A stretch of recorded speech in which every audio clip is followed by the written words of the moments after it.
ନା ପୁଷ୍କର ଜାନି, ଗ୍ରାମ ବାପୁଡ଼ା, ୱାର୍ଡ଼ ହେଉଛି ରାଣୀଝିରି, ଆଉ ପଞ୍ଚାୟତ ହେଉଛି ଦୋଡ଼ା, ଥାନା ବାଣୀଗୁଛା, ଜିଲ୍ଲା ନୟାଗଡ଼, ବ୍ଲକ ଦଶପଲ୍ଲା, ପୋଷ୍ଟ ବାଇଝେରି।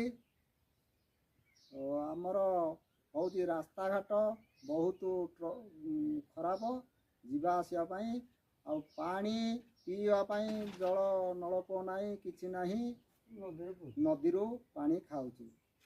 ତାପରେ ମେଡ଼ିକାଲକୁ ଗଲେ ବହୁତ ନାଳଟା ଜଗୁଛି, ମେଡ଼ିକାଲ ଯାଇ ହେଉନାହିଁ। ଡେଲିଭରି ଥିଲେ କି ପିଲା ପାଠ ପଢ଼ିବା ପାଇଁ ସ୍କୁଲକୁ ଗଲେ ବହୁତ ହଇରାଣ ହେଉଛି। 3 ଦିନ 4 ଦିନ ନାଳ କଟିଲେ ହିଁ ଆମେ ପିଲା ଛାଡ଼ି ଯାଉଛୁ। ତାପରେ ଆମର ତ ବହୁତ ହଇରାଣ, ଚାଷବାସ କରିବା ପାଇଁ ବଗିଚା ଫଗିଚା ବି ବହୁତ ହଇରାଣ ହୋଇକିରି ପାଣି ଜଳ ବନ୍ଧ ପୋଖରୀ ନାହିଁ, ଗାଈ ଗୋରୁ ଖରା ମାସରେ ଖାଇବା ପାଇଁ ବହୁତ ହଇରାଣ ହେଉଛି। ଆହୁରି